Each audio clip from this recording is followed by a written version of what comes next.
ውስጥ ገብታችሁ ከሆነ እንዴት እንደመዘናችሁ ታላቅም በ7 ዓመት የተፈተነ ምንም አይነት ለውጥ ለማምጣት ዝግጁ ያልሆነን ስርዓት በሚቀጥሉት 3 ወር ውስጥ እንደሆነ አስቻይ ነገር ቢፈጠር ሰውን አማራጭ እናሳጣዋለን የሚል ግምገማ አድርጋችሁ ከሆነ የገባችሁት ምናልባት ይሄንን ለተመልካቹም ለአድማጩም ምላሹን ለህዝቡ እንተዋለን። ነገር ግን አሁን ምን የተለየ ውጤት ተጠብቃላችሁ?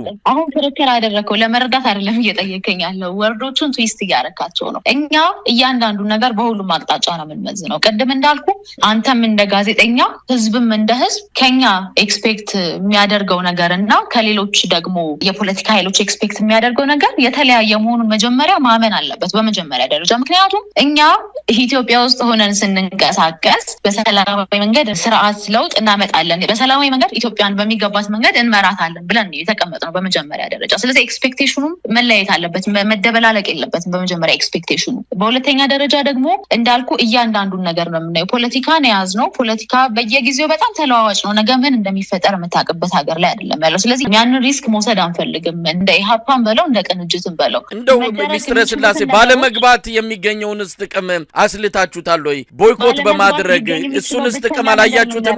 ምንም ጥቅም የሌለው ነው ብላችሁ ነው የደመደማችሁት? ባለመግባት የሚገኘው ብቸኛ ጥቅም የተወሰነ ሰሞን የህዝብ ድጋፍ፣ የተወሰነ ሰሞን የሚዲያ አፕሪሺዬሽን፣ የተወሰነ ሰሞን ዝና ነው ሊገኝ የሚችለው። የምርጫውንስ ውጤታማነቱን ዋጋ ማሳጣት አይሆንም? እናንተ ባልተሳተፋችሁ ቁጥር ሌሎቹም በራቁ ቁጥር ምርጫው ተቀባይነት እንዳይኖረው ዓለም አቀፍ ተቋማት እንዲረዱት አያደርግም? እንደ ኢሃፓ ነው የምናወራው መሳይ። አሁን የምናደርጋቸውን ሂደቶች ልጠቅስልህ እችላለሁ። ለምሳሌ ከዓለም አቀፍ ተቋማት ጋር በተገናኘን ቁጥር እንደ ኢሃፓ አሁን ላይ ያለው ሁኔታ ምን ያህል አስጊ እንደሆነ፣ ምርጫ ለማድረግ የማይቻልበት ሁኔታ እንደሆነ ሂደቱን የመታገያ ሜዳችን ለምሳሌ ህዝባዊ ስብሰባ ማድረግ አንችልም በምርጫ ጊዜ፣ በትንሹም ቢሆን በተወሰነ መልኩ ቢሆን የማድረግ እድል ሊኖረን ይችላል የሚል ግምገማ አለን። ሰላማዊ ሰልፍም እንደዛው። ለኛ ያ የመታገያ ሜዳችን ነው። ካልሆነ ሁሉም በር ነው የሚከረቸመው። ሁሉም በር ይከረቸማል። ትግል የሚባል ነገር የለም። እንደ ኢሃፓ መግለጫ ከማውጣት የዘለለ ምንም አይነት እንቅስቃሴ ልናደርግ አንችልም። ከዛ በኋላ በሄድን ቁጥር ኢትዮጵያ ውስጥ አሁን ምርጫ ይደረጋል ሲባል ቤር ሚኒመሙንም የማያሟላ ምርጫ እንደሚሆን እንኳን ፍሪ ፌር እና ዲሞክራቲክ ቀርቶ ቤር ሚኒመሙንም የማያሟላ እንደሆነ እንገልጻለን። በተደጋጋሚ ማሳያዎች አሉ። እስረኞች ታስረዋል፣ ጦርነት አለ፣ ብዙ ነገር እንገልጻለን። የኛም የተከለከለው ህዝባዊ ስብሰባ አንዱ ማሳያ ስለሆነ ማለት ነው። ነገር ግን ቅድም እንደነገርኩ እኛ የምንንቀሳቀስበት የህግ ማዕቀፍ አለ። እንትኖችን እንገመግማለን። ከዚህ በፊት ያልተሳተፉ ፓርቲዎች ምን አገኙ? ወተን እንደዚህ ስለሆነ የለንም ከማለት ውጪ ምንም አይነት ምንፈይደው ነገር የለም። ውስጡ ሆነን ግን አሁንም እየሞከረን ፌል እያደረገ ነው። ስለዚህ ሳንሞክር ወይም ማሸነፍ ስለማንችል ወይም ደግሞ ህዝቡ በምርጫ ተስፋ ስለቆረጠ ብቻ ሳይሆን ይሄ ምርጫ ፌል የሚያደርገው ስርዓቱ አፋኝ አምባገነን ስለሆነም ጭምር ነው የሚለውን ማጋለጥ እንችላለን።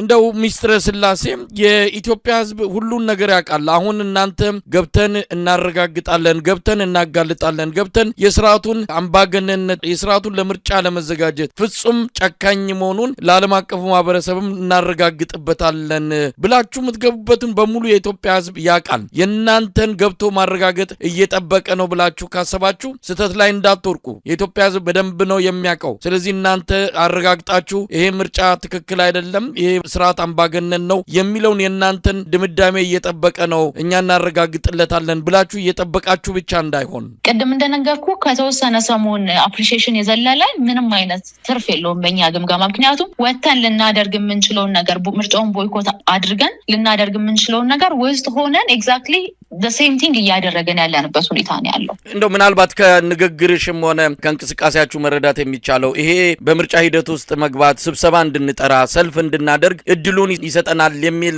ተስፋ አድርጋችሁ ነው? አንድም ከዚህ ጥቅም አንጻር አይታችሁ ነው የገባችሁት? አሁን ያለውን ገዢ ፓርቲ መንግስትን በለው ጸባዩን መገመት መተንበይ በጣም ይከብዳል። ተለዋዋጭ የሆነ ባህሪ ያለው ነገር ግን የማይቀየሩ ነገሮች አሉ። ለምሳሌ ሰላማዊ ትግልን አይፈልገውም፣ ዲሞክራሲያዊነት የለም፣ እንደዚህ ነገሮች ልዘረዝር ይችላል። ነገር ግን ቢያንስ ህዝባዊ ስብሰባ ሲከለክለን በዚህ ምርጫ ውስጥ ገብተን ሁለት ያስብበታል። ቢያንስ ሰላማዊ ሰልፍ ሲከለክለን ሁለት ያስብበታል። ትርጉሙም ቀላል አይደለም። ትርጉሙ ለምሳሌ ምርጫ ውስጥ ገብተን የሚከለክለው ሰላማዊ ሰልፍ ትርጉሙ ቀላል አይደለም፣ እንደሌላው አይደለም። ምርጫው ምን ሊሆን እንደሚችል ከሚናገሩት ንግግር በላይ የሚያሳይ ነው። አሁን በተደጋጋሚ ሚዲያዎች እየተዘጉ ነው። ያ ከምርጫ ውጪ ሲሆንና ምርጫ ውስጥ ሆኖ ደግሞ ሲያደርገው ትርጉሙ ቀላል አይደለም። በጣም ልዩነት አለው።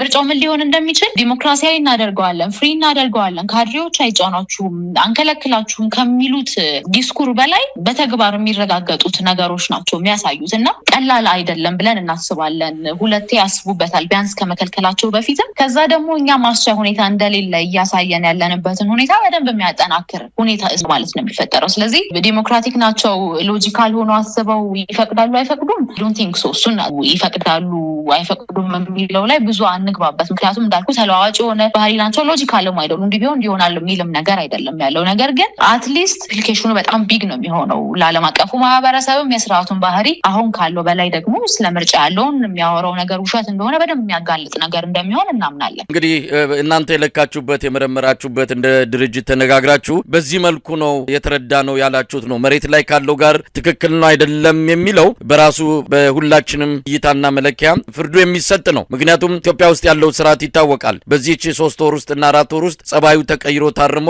ምርጫውን ሰላማዊ ዲሞክራሲያዊ ያደርጋል የሚለው ግመል በመርፌ ቀዳዳ ብትሾልክ አይነት ወይ የእናንተን የፓርቲያችሁን ሳይሆን የኛን እይታ ነው እየነገርኩሽ ያለው። እውነቱን ለመናገር መሳይ አብዛኛው የኢትዮጵያ ሕዝብ እየኖረበት ያለውን ሁኔታ እንረዳዋለን፣ እናውቀዋለን።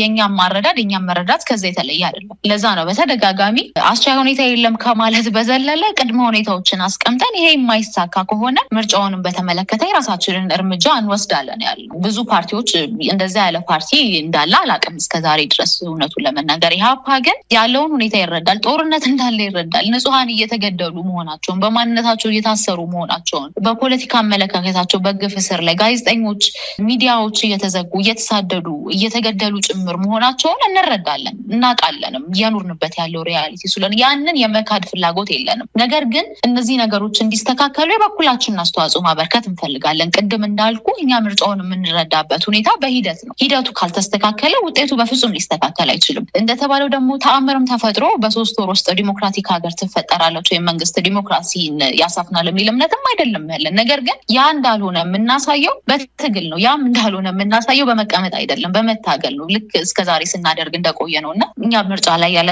አመለካከት ያ ነው። ከህዝብም ጋር ደግሞ የተለየ መረዳት አይደለም ያለን አሁን ኢትዮጵያ ስላለችበት ሁኔታ። የኢትዮጵያ ህዝብ ከፍተኛ ጭቆና ውስጥ ያለ ነው። እውነት ቃላትም ሊገልጹት ከሚችሉት በላይ አደጋ ውስጥ ያለ ህዝብ ነው። እዚህ አደጋ ውስጥ ላለ ህዝብ ምርጫ ሳይሆን ህዝባዊ እምቢተኝነት ነው የሚያስፈልገው። እንደናንተ አይነት ለህዝብ የቆመ ፓርቲ በአሁን ሰዓት ማድረግ የሚገባው ህዝቡን ለህዝባዊ እምቢተኝነት ሰላማዊ ለሆነ ትግል ነው እንጂ ማዘጋጀት ያለበት ለአብይ አህመድ የምርጫ ድግስ አጃቢ ሆኖ መምጣት አይደለም። ከዚህ አንጻር ብዙዎች ጉዳዩን በተመለከተ ተቃውሞ እያሰሙ ነው። ምናልባት እነማን ድጋፍ ሰጥተዋችሁ የእነሱን ድጋፍ አይታችሁ እዚህ ምርጫ ሂደት ውስጥ እንገባለን እንዳላችሁ በዝርዝር የምናውቀው ነገር የለም። ነገር ግን የኢትዮጵያን ሁኔታ ለሚያነቡሉ በአሁን ሰዓት ይሄ አገዛዝ አንድ ቀን እድሜ ባለው ቁጥር ሀገር እያጠፋ እንዳለ ነው ስምምነት ላይ እየተደረሰ ያለው። ስለዚህ ይህንን እድል ተጠቅማችሁ የህዝብ አመኔታ አግኝታችኋል። በተለያየ ሀገር ወዳድ በሆኑ ተቋማት ጭምር እንደ አንድ እውነተኛ ታማኒ ፓርቲ እየታያችሁ ነው። ነገር ግን እዚህ ሂደት ውስጥ ስትገቡ በህዝብም ዘንድ ትዝብት ውስጥ መውደቃችሁም የማይቀር ነው። እንደ አንድ ሚዲያ ተቋም ይህንን ምርጫ የምንመለከተውም ከዚህ አንጻር ነው። እዚህ ምርጫ ሂደት ውስጥ የሚገቡ ከአጃቢነት የዘለለ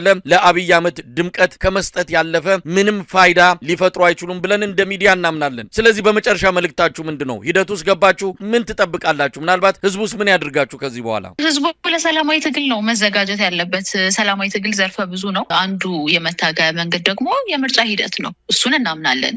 ተወደደም ተጠላም እሱን እናምናለን። የምርጫ ሂደት አንዱ የሰላማዊ መንገድ የመታገያ መንገድ እንደሆነ እናምናለን። እኛ ምርጫ ውስጥ ስንገባ ያስቀመጥናቸው ቅድመ ሁኔታዎች አሉ። እነሱ እንዲሟሉ እንታገላለን። እነሱ የማይሟሉ ከሆነ ግን እንደ ኢህአፓ የራሳችንን ፖለቲካዊ ውሳኔ ነው የምንወስነው። ስለዚህ የአብይ አህመድን ወይም ደግሞ የብልጽግናን ስልጣን ፈርሞ የማስቀጠል ኢንቴንሽንም የለንም። ያ ማለት 5 ዓመት ሙሉ የኢትዮጵያ ህዝብ ስቃይ መከራ ይራዘም ማለት ነው። ያ በፍጹም ኢንቴንሽኑ የለንም። ያንን አይደለም የምናደርገው። ሂደቱን ግን እንሳተፍበታለን። ያ የኛ አቋም ነው። ሂደቱ ውስጥ ተሳትፈን ምርጫው እኔ ግንዛቤ በእኔ ያረዳል አስቻይ ሁኔታዎቹ የሚፈጠሩበት እድል በጣም ጠባብ ነው። ምክንያቱም ኦልሬዲ እንደነገርኩ አንዱ ፌል አድርጓል። ያስቀመጥነው ቅድመ ሁኔታ ፌል አድርጓል። የፖለቲካ እስረኞች መፈታት እስካሁን ድረስ እንደሚፈቱ የሰማነው ነገር የለም። የተፈታም የፖለቲካ እስረኛ የለም እና ሂደቱ ውስጥ ግን እንሳተፋለን። ያንን በሂደቱ ውስጥ ደግሞ ምን ያህል አምባገነን ስርዓት እንደሆነ ምን ያህል ምርጫን ለስልጣን ማራዘሚያ እንጂ ትክክለኛ የዲሞክራቲክ ፕሮሰስ እንዳልሆነ የሚያሳይ ነው። የሚያምን ስርዓት እንዳለ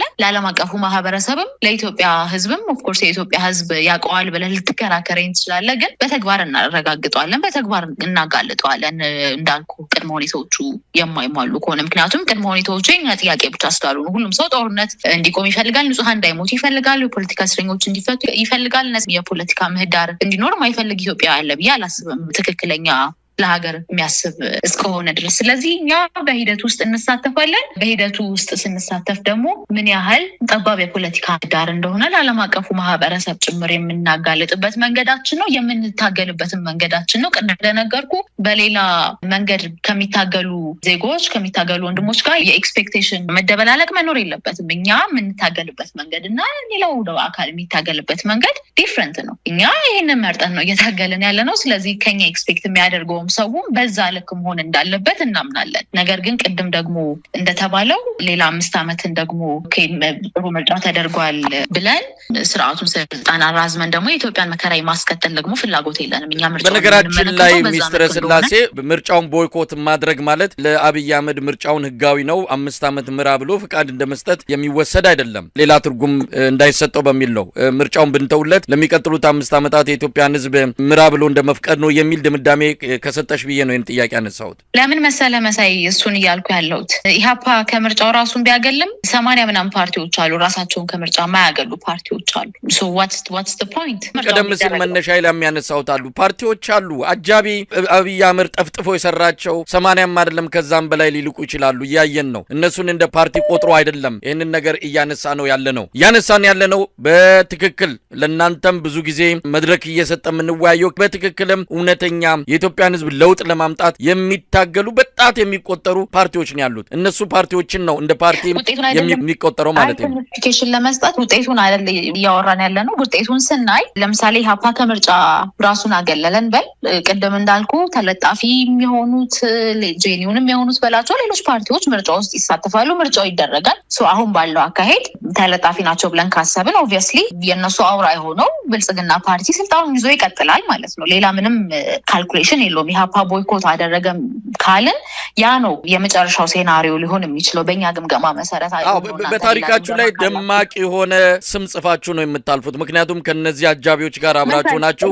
አብይ አህመድን ለዙፋን አብቅታችሁ አብይ አህመድ ለሚቀጥለው 5 ዓመት እነ ኢህአፓ በተሳተፉበት ሌሎችም ትክክለኛ ፓርቲዎች በተሳተፉበት ምርጫ አሸናፊ ሆኖ ለሚቀጥሉት 5 ዓመታት ስልጣን ላይ ቆያል የሚለው ታሪክ ሳይሆን እናንተ ይህንን ሂደት አይታችሁ ገምግማችሁ የኢትዮጵያን ህዝብ የልብ ትርታ አዳምጣችሁ እዚህ ሂደት ውስጥ አካል አንሆንም በማለታችሁ ትልቅ ትርፍ ታገኛላችሁ። የአንድ ሰሞን የአንድ ሳምንት የሚዲያ ድጋፍና ሞቅታ ብቻ አይደለም፣ ትልቅ ታሪክ ነው የምትጽፉት። ኢንቴንሽኑ መታየት አለበት። መሳይ ይኸውልህ ኢህአፓ ምርጫ ውስጥ የገባው ለምንድን ነው የሚለው መጀመሪያ መታየት አለበት። ኢህአፓ ምርጫ ውስጥ የገባው የተወሰኑ የፓርላማ ወንበሮችን ለመያዝ እና ምርጫው ትክክለኛ ዲሞክራቲክ ነው እንዲባል ስርዓቱን ለማጀብ አይደለም። ኢህአፓ ምርጫ ውስጥ እየገባ ያለው በመጀመሪያ ደረጃ እሱ ክሊር መሆን አለበት። እኛ ምርጫውን እንደ መታገያ ሂደት እየተጠቀምነው ያለነው እንጠቀማለን ወደፊትም። ከዛ በኋላ ግን ያስቀመጥናቸው የታገልንላቸው ቅድመ ሁኔታዎች የማይሟሉ ከሆነ ግን ፈርመን ኦኬ ትክክለኛ ምርጫ ተደርጓልና ለሚቀጥሉት 5 ዓመታት ብልጽግና ፓርቲ ይምራ የሚል አንድም የኢህአፓ አባል የለም፣ አንድም የኢህአፓ አመራር የለም። ኢህአፓ እንደዛ ያደርግ መጀመሪያ ኢንቴንሽኑ ክሊር መሆን ስላለበት ማለት ነው። እኛ ምርጫ ውስጥ የገባነው የሆነ የተወሰነ ስልጣን የተወሰነ የፓርላማ ወንበር ለማግኘት አይደለም፣ በፍጹም እንደዛ አይደለም። የምንታገልላቸው አስቻይ ሁኔታዎች እንዲሟሉና ወደፊት የምንናፍቀው አይነት ዲሞክራሲያዊ ስርዓት እንዲፈጠር ዛሬ መሰረቱን ለመጣል ነው። በትግል መሰረቱን ለመጣል ነው። ሌላ ምንም ኢኩዌሽን የለውም። ኢህአፓ እንዳልኩ ስልጣን ለማግኘት የተወሰነ የፓርላማ ወንበር ለማግኘት አይደለም ምርጫ ውስጥ የገባን ያለ ነው እና ታሪክ ከመጻፍ አንጻር በእኔ አረዳድ ከባዱን መንገድ መርጦ መታገሉ የተሻለ ነው ብዬ ነው የማምነው። ነገር ግን መጨረሻ ላይ እናንተም ህዝብም ደውል ይጠይቀንና የሚገባው ያስቀመጣችኋቸው ቅድመ ሁኔታዎች እኮ አልተሟሉም፣ ግን ምርጫው ድምጽ እየተሰጣችሁ ነው። ምንድን ነው ታዲያ ለምን ቅድመ ሁኔታ አስቀመጣችሁ ብሎ እዛው ሰዓት ላይ ሊጠይቀን ይችላል። ተጠያቂነቱን እንወስዳለን፣ በደንብ አድርገን እንወስዳለን መጨረሻው ላይ። ነገር ግን አሁን ሂደቱን እንዴት እንደምንጠቀምበት ሳይታይ ሂደቱን እንዴት በሰላማዊ መንገድ ለመታገል አስቻይ ሁኔታዎች እንዲደረጉ ከዛ ደግሞ ቅድም እንዳልኩ ጦርነቶች እንዲቆሙ የፖለቲካ እስረኞች እንዲፈቱ እንዴት እንደምንጠቀምበት ምን አይነት ሀገር ውስጥ እየኖርን እንደሆነ ዓለም አቀፉ ማህበረሰብ ከዚህም በላይ በተግባር እንዲገነዘበው ለማድረግ ካልተጠቀምንበት በሱ ልንጠየቅ እንችላለን። ምክንያቱም አላማችን ምርጫ ውስጥ ስንገባ ፌር የሆነ ፍሪ የሆነ ዲሞክራቲክ ኢሌክሽን አይደለም ምርጫ የሚባል አይነት ስም ያለው እንኳን ሂደት ምንድነው ተግባር ለማከናወን የሚያስችል ሁኔታ አይደለም ብለን ነው እኮ እየገባን ያለነው። የሚያስችል ሁኔታ አይደለም፣ ውስጡ ሆነን ግን እንታገላለን ብለን ነው። ስለዚህ ልንጠየቅ የሚገባው መነሻችንን አላማችንን የምንረሳ ከሆነና ምርጫውን እንደ ስልጣን ማግኛ እንደ ወንበር ማግኛና ስርዓቱን እንደማስቀጠያ መንገድ የምንጠቀምበት ብቻ ከሆነ ልንጠየቅ እንችላለን። ያን አንደርስታንድ አደርጋለሁ፣ እንቀበላለን። ነገር ግን ሂደቱ እንዴት እንደምንጠቀምበት ሳይታይ ስርዓቱን ለማጀብ ነው የሚል ነገር ግን ቅድም እንዳልኩ የኛን የፖለቲካ ፓርቲዎችን ሚና ካለመረዳትና በሌላ መንገድ ከሚታገሉ ወንድሞች ጋር ያለውን ሮል በማደበላለቅ የመጣ እንደሆነ ነው የምገነዘበው። እንደው ሚስተር ስላሴ አሁን ይህንን ስትመልሽልኝ እንደ ፖለቲከኛ እንደ አንድ የተቃዋሚ ፓርቲ አመራር ሆነ ሳይሆን እንደው ሰው ሆኖ መመለስ ከተቻለ ነው በዚህ ምርጫ ኢህአፓ በመሳተፉ የሚያተርፈው አብይ አህመድ ወይስ ኢህአፓ? እንዳልኩ ነው ምርጫውን የምንረዳበት መንገድ አለ። የምርጫውን ሂደት የምንረዳበት ምናልባት ጥያቄን አስታውሰሽ ከሆነ እንደ ፖለቲከኛ ከመለሽልኝ መልሱ ግቡን ላይ መታልሽ ይችላል። እንደ ሰው ስነግረህ ኢትዮጵያ ውስጥ ያለውን እያንዳንዱን ነገር አንደርስታንድ አደርጋለሁ። አንደርስታንድ ኢህአፓ ውስጥ ያለ አመራር እንደ ሰው እንደ ፖለቲከኛ ሳይሆን እንደ ሰው ያውቃል፣ ያምናል፣ እየኖረበት ያለውም ሀቅ ነው። ነገር ግን ደግሞ እሱን ለመቀየር ኃላፊነት አለብን አይደል? ሆነም ቀረም እኮ ትንሽም ፖለቲካ ውስጥ ዳይሬክትሊ ኢንቮልቭ ከሚያደርግ ሰው የምንለየው ኃላፊነት አለብን። በእኛ መንገድ የሚሄድ ሰው አለ፣ ይዘነው የምንጓዘው አካል አለ። ያ ነው ፖይንቱ። ነገር ግን እንደ ሁለቱም ነው ልመልስልህ የምችለው። እንደ ሰው አንደርስታንድ አደርጋለሁ ኢትዮጵያ ውስጥ ያለውን ነገር ምን አይነት ስርዓት እንዳለ። ከዛ ደግሞ ሌላው ሰው ደግሞ ምርጫውን ሊያይበት የሚችለውን መንገድ በተለይ ጦርነት ላይ ያለ ማህበረሰብ፣ በእስር ቤት ያለ ማህበረሰብ ምርጫውን እንዴት ሊያየው እንደሚችል በደንብ አንደርስታንድ አደርጋለሁ። እኔ የምመርጠው ግን ያንን አንደርስታንድ አድርጎ መቀመጥን ብቻ ሳይሆን ሀርድ ወይ ሄዶ እነዛ ሁኔታዎች እንዲስተካከሉ መታገል ነው የኔ ምርጫ የሚሆነው። እንደ ሰውም ስነግረህ እንደ ፖለቲከኛም ስነግረህ ማለት ነው። ሳንረዳ ቀርተን አይደለም ያለውን ነገር ስርዓቱ ምን አይነት አፋኝ እንደሆነ ሳንረዳ ቀርተን አይደለም። እኛም ላይ ስለሚደርስ ቀን በቀን ማለት ነው ሁኔታው እኛም ላይ የሚደርስ ነው። እኛ ላይ ባይደርስ ዘመዶቻችን ጋር የሚደርስ ነው። በየክፍለ ሀገሩ ባሉ ወገኖቻችን ላይ የሚደርስ ነው። መላው ኢትዮጵያ ላይ እየደረሰ ያለ ነገር ነው እና በደንብ አንደርስታንድ እናደርጋለን። ግን እኛን ደግሞ ተስፋ የሚያደርግም አካል አለ። ለህዝብ እንደምንታገል ተስፋ የሚያደርግ አካል አለ። እኛ ደግሞ መታገል የምንችለው በዚህ መንገድ ነው። ቅድም እንዳልኩ በሌላ መንገድ ልንታገል አንችልም። ስንገመገመው ምርጫውን ቦይኮት ከማድረግ በተሻለ ሁኔታዎችን ማስተካከል የምንችለው ሂደት ውስጥ በመሳተፍ ነው። ነገር ግን ሂደት ውስጥ ተሳትፈን ሂደት ውስጥ የተሳተፍንበት አላማ ምርጫ እንዲሆን ቤር ሚኒመሙን አሟልቶ ብቻ ሳይሆን እየተጣሱ ያሉ ዲሞክራሲያዊና ሰብአዊ መብቶች እንዲከበሩ ማድረግ ካልቻለን የምርጫውን ውጤት አመላካች ነው። በዛ ምርጫ ውስጥ ተሳትፈን 5 ዓመት የመከራ ጊዜን ማርዘም ደግሞ አንፈልግም እኛም እንደ ሰው ስመልስልህ ማለት ነው። ስለዚህ ኢንቴንሽናችን ነው መታየት ያለበት። ኢንቴንሽናችን ያለንበት ሲቹዌሽን አንዳንድ ጊዜ እኮ ምን ማድረግ ራሱ እንደ ፖለቲካ ፓርቲም ደግሞ በጣም ብዙ ታስባለህ። ከብዙ አቅጣጫ መታየት ስላለበት ያለው ነገር በሙሉ። ስለዚህ መጨረሻ ላይ አሁን የጠቀስኩልህን ነገሮች ረስተን ተራ የሆነ የፓርላማ ወንበር ይዘን ወይ ደግሞ የሆነ ስልጣን አግኝተን ምርጫውን ትክክል ነው ብለን አስቀጥለን ከሆነ ያኔ የፈለገው ወቀሳ ሊደርስብን ይችላል፣ የፈለገውን ነገር ልንባል እንችላለን ያን ጊዜ። ነገር ግን እኛ ሂደቱን የምንረዳበትን መንገድ አሁን በደንብ አስረድቻለሁ ብዬ አስባለሁ። ከዛ አፈንግጠን ከወጣን ነው በደንብ ህዝቡን ክደናል፣ ህዝቡ ያለበትን ሁኔታ አናቅም፣ ብናቅም ግድ አይሰጠንም ሊባል የሚችለው ያኔ ነው። እኛ ግን እየታገልን ነው። ለራሳችን ጥቅምን ብቻ አይደለም። እንደነገርኩ እንደ ፖለቲካ ፓርቲ ግድ ይለናል፣ ስለ ሀገር ግድ ይለናል፣ እንደ ሰው ግድ ይለናል። የፖለቲካ ፓርቲያችሁን እቅድና ሀሳብ ምክንያቶቹንም ሰምተናል። የኢትዮጵያ ህዝብ የሚያዳምጠው እንግዲህ የራሱን ብያኔ የራሱን አቋም ይይዛል። የሚሆነውን ነገር በደንብ እየተረዳ እየተገነዘበ የራሱን ድምዳሜ የራሱን ውሳኔ የሚወስንበት ጊዜ ሩቅ እንደማይሆን ተስፋ እናደርጋለን። ሚስተር ስላሴ ታምራት የኢትዮጵያ ህዝብ አብዮታዊ ፓርቲ ኢህአፓ ዋና ጸሐፊ፣ ለነበረን ቆይታ አመሰግናለሁ። በታዳሚው ስም እኔም አመሰግናለሁ።